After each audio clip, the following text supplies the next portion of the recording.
नमस्कार, जय हिंद दोस्तों। मैं आपका दोस्त शुभम गिरी आप सभी लोगों का हार्दिक स्वागत करता हूं अपने YouTube channel study with Shubham Giri में। दोस्तों, आज मैं बात करने वाला हूं हॉस्टल वार्डन के बारे में। लगातार कमेंट्स भी मेरे पास आ रहे थे कि सर ये बता दीजिए कि हॉस्टल वार्डन की जो भर्ती है वो कब आएगी। तो दोस्तों, EMRS में टीचिंग की भर्ती और नॉन टीचिंग पोस्ट एक साथ आती है। पिछली बार भी ये जो भर्ती आई थी वो TGT वाले नोटिफिकेशन के साथ में आई थी, ठीक है। तो इसमें मैं मुख्य तौर पर आज बात करने वाला हूँ एलिजिबिलिटी क्या है, कि कौन से लोग हॉस्टल वार्डन बन सकते हैं, एज लिमिट कितनी होनी चाहिए, इसको लेकर के बात करेंगे, और सिलेबस की जानकारी भी होनी चाहिए कि क्या क्या आता है। तो एग्जाम पैटर्न, सिलेबस, एलिजिबिलिटी, मैं इन सारे बिंदुओं पर नजर डालने वाला हूं।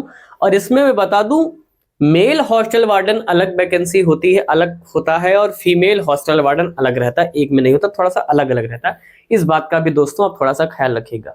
तो मैं सारी जानकारी आपको दूंगा, मगर आगे बढ़ने से पहले मेरा आप सभी लोगों से निवेदन है कि दोस्तों, अगर आप पहली बार मेरे चैनल पर जुड़े हैं और मैं ऑलरेडी हमारे TGT क्वालिफाइड हूं, मैं बता दूं जो लोग नए पहली बार जुड़े हैं, और वैकेंसी के बारे में भी जानकारी दूंगा।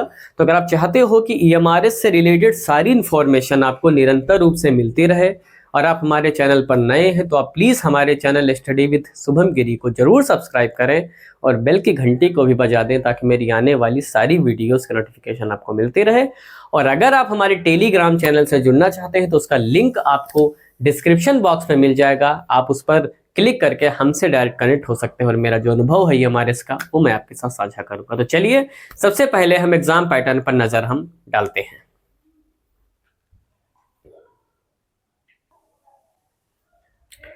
दोस्तों, सबसे पहले हम नजर डाल लेते हैं कि आपका जो हॉस्टल वार्डन का जो जॉब है, वो पहले बता दूं, ये दोस्तों आपका ग्रेजुएट स्तर का जॉब है। किस लेवल का है?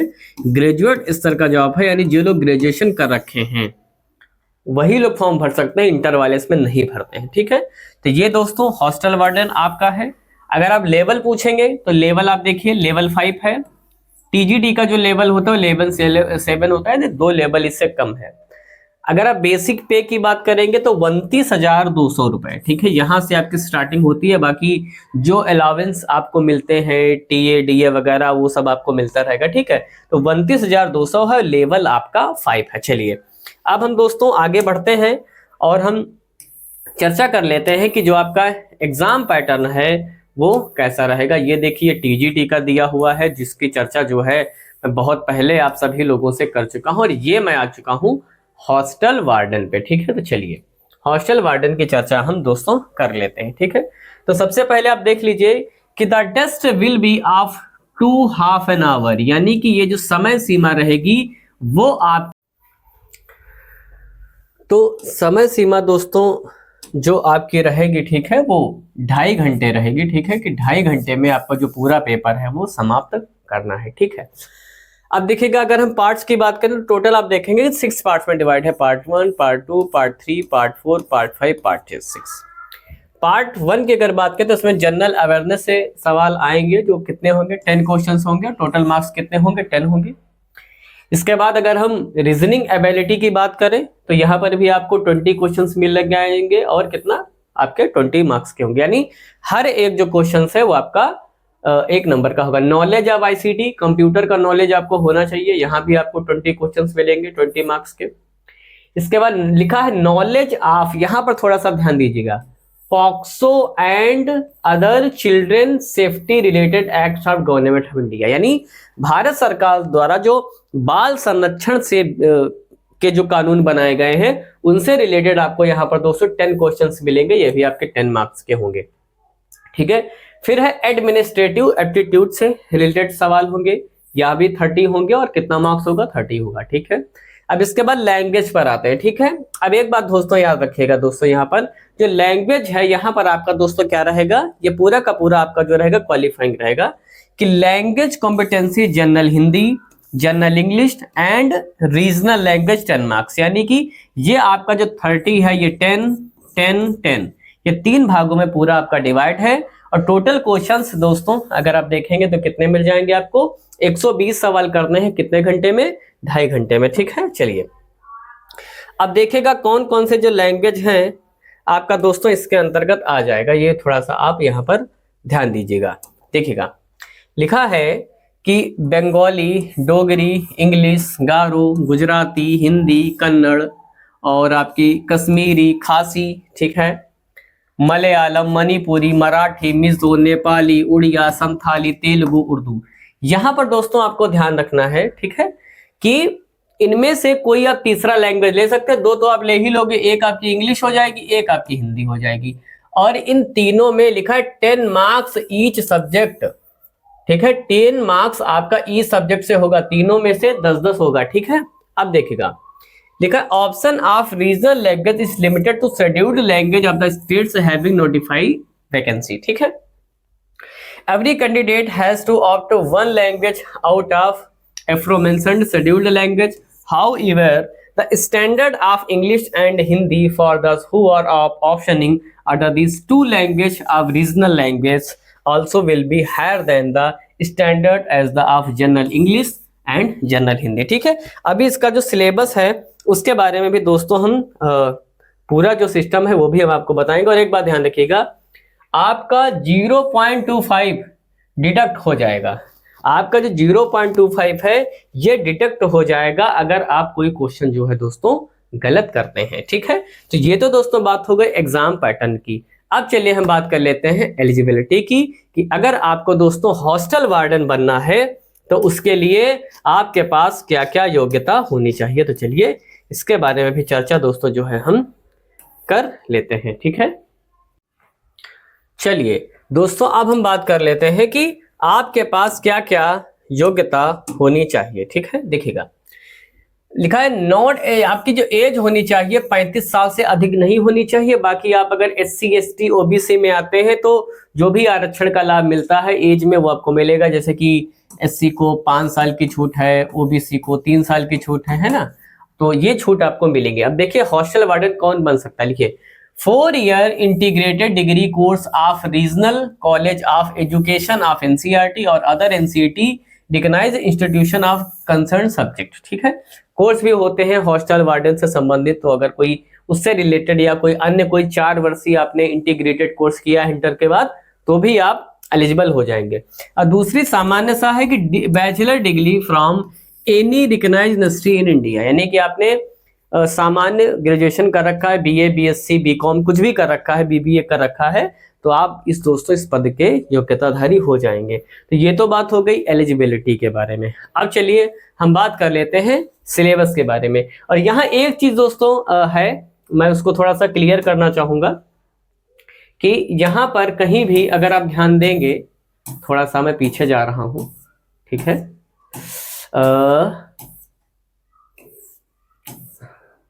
बहुत ही लंबी चौड़ी PDF है क्योंकि बहुत अच्छी तरीके से इन्होंने हर एक चीज जो है वो, हाँ यहाँ पर देखेंगे अगर आप थोड़ा सा ध्यान देंगे, हाँ यहाँ पर कहीं भी क्वालिफाइंग नहीं लिखा है, यहाँ पर कहीं भी क्वालिफाइंग नहीं लिखा है, लेकिन ये जरूर लिखा है कि 10 मार्क्स ईच सब्जेक्ट से आपके होंगे। तो यहाँ पर ये जो क्वालिफाइंग वाला सिस्टम है उसको यहाँ पर क्लियर इन्होंने नहीं किया है कि क्या 4-4 सब में लाने हैं। तो मेरे ख्याल से कि 120 में जो है वही आपकी पूरी मेरिट बन जाएगी, क्योंकि अगर आप TGT और PGT का अगर आप देखेंगे तो वहां पर उन्होंने क्लियर किया है कि 40% आपको लाना है हर लैंग्वेज में और क्वालिफाइंग रखा है। तो यहाँ पर ना ही इन्होंने क्वालिफाइंग नेचर के बारे में कहीं भी लिखा है और ना ही ये कहीं लिखा है कि आपको 4 नंबर लाने। तो मेरे ख्याल से यहाँ पर आपका जो पूरा है 120 में मेरिट जो है आपकी बनेगी। चलिए अब दोस्तों हम बात कर लेते हैं हॉस्टल वार्डन के सिलेबस के।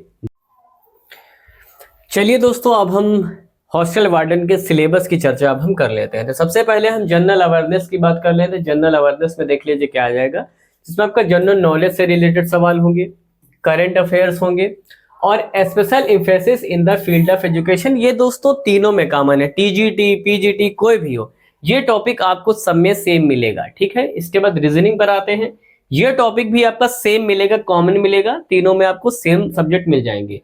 पजल एंड सीटिंग अरेंजमेंट मिले जाएगा, डाटा सफिशिएंसी से रिलेटेड सवाल होंगे, स्टेटमेंट बेस्ड क्वेश्चंस मिलेंगे जिसमें आपके वर्बल रीजनिंग आपको मिलेगी, इनइक्वालिटी है, ब्लड रिलेशन है, सीक्वेंस एंड सीरीज है, डायरेक्शन टेस्ट है, एसरेशन एंड रीजन है और वेन डायग्राम से रिलेटेड सवाल मिलेंगे। अब थोड़ा सा नॉलेज ऑफ आईसीटी से रिलेटेड सवाल, यानी कंप्यूटर के बारे में आपको नॉलेज होना चाहिए। Fundamental of computer system, basic of operating system, MS office, keyboard, shortcut and there uses, important computer terms and, और आपका computer networks, cyber security and internet से भी रिलेटेड जो है वो सवाल दोस्तों आपको मिल जाएंगे।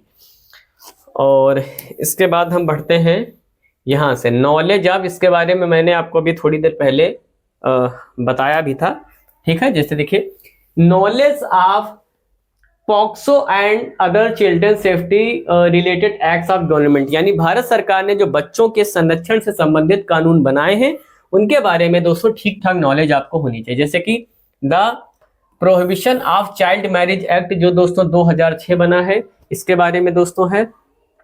The protection of children from sexual offences act 2012, the protection of children from sexual offences rules 2020 में जो कानून आया है इसकी जानकारी। द चाइल्ड लेबर, ठीक है, प्रोहिबिशन एंड रेगुलेशन एक्ट 1986, इसके बारे में आप पढ़िए। फिर है the immoral traffic prevention amendment bill 2006, ठीक है। The commission for protection of child right act 2005, the right of children to free and compulsory education act 2009, ठीक है। फिर child policy, national charter of children, और ये आपका चाइल्ड मोर्टेलिटी रेट है ना, और जेंडर रेशियो, इसके बारे में भी दोस्तों आपको पता होना चाहिए, ठीक है। चलिए, और थोड़ी सी एक दो टॉपिक आपके और बचे हैं, और उसके बाद ये जो सिलेबस है पूरा आपका वो कंप्लीट हो जाएगा यहाँ पर, ठीक है। अब देखिएगा, एडमिनिस्ट्रेटिव एप्टीट्यूड से रिलेटेड भी सवाल मिलेंगे, जैसे कि handling of large number of student, यानी बहुत ज्यादा संख्या में बच्चों को कैसे आप मैनेज करेंगे। Managing the concerns and the inventories of hostel, ठीक है। Ensuring safety and security of children, ensuring segregation of male and female students, ensuring clean linens for hostel premises, record management of children. और इसके बाद ये जो आ जाता है आपका दोस्तों जनरल इंग्लिश, जनरल हिंदी, और इसके बाद दोस्तों आपका रीजनल लैंग्वेज आ जाता है। तो रीजनल लैंग्वेज में जो भी आप दोस्तों लैंग्वेज सिलेक्ट करेंगे उससे रिलेटेड आपको यहाँ पर दोस्तों जो सब्जेक्ट है वो आपका मिलेगा। खासकर चलिए जनरल इंग्लिश और जनरल हिंदी की बात कर लेते हैं, क्योंकि यहाँ पर सभी का कॉमन आपका रहेगा। जैसे कि वर्ब है, यहाँ भी वही सारे चैप्टर्स हैं जो टीजीटी और पीजीटी में आपको मिलेंगे। Tense, wise, subject, article, comprehension, fill in the blanks, adverb, error correction, sentence rearrangement, unseen passage, vocabulary, antonym, synonym, grammar, idiom and phrases, ठीक है। इसके बाद जनरल हिंदी की अगर हम बात करें तो संधि, समास, विलोम शब्द, पर्यायवाची, सामान्य शुद्धियां, वाक्यांश के लिए शब्द, मुहावरे, लोकोक्तियां, अपठित गद्यांश पर प्रश्न, ठीक है।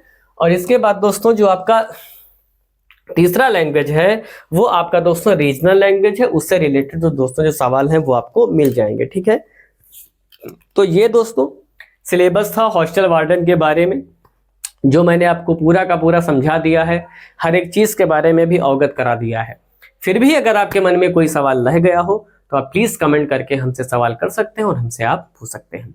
दोस्तों वीडियो कैसी लगी कमेंट करके आप हमें जरूर बताइएगा, और आप चाहते हो कि आपको ये हमारे से रिलेटेड सारी इन्फॉर्मेशन सटीक रूप से मिलती रहे और आप हमारे चैनल पर नए हैं तो आप प्लीज हमारे चैनल स्टडी विद शुभम गिरी को जरूर सब्सक्राइब करें और बेल की घंटी को जरूर बजा दें, ताकि मेरी आने वाली सारी वीडियोस की नोटिफिकेशन आपको मिलती रहे। और अगर आपको हमारे टेलीग्राम चैनल से जुड़ना है तो उसका लिंक आपको डिस्क्रिप्शन बॉक्स में मिल जाएगा, आप उस पर क्लिक करके हमसे कनेक्ट हो सकते हैं और बात भी हमसे कर सकते हैं। तो आज की वीडियो में बस इतना ही रखता हूँ। जैसे ही मुझे अन्य कोई अपडेट मिलेगी मैं तुरंत उपस्थित हो जाऊंगा आपके समक्ष नई वीडियो लेकर के। तब तक आप सभी लोग अच्छे से अपना ख्याल रखिएगा और मेरे साथ बोलिए जय हिंद, जय भारत।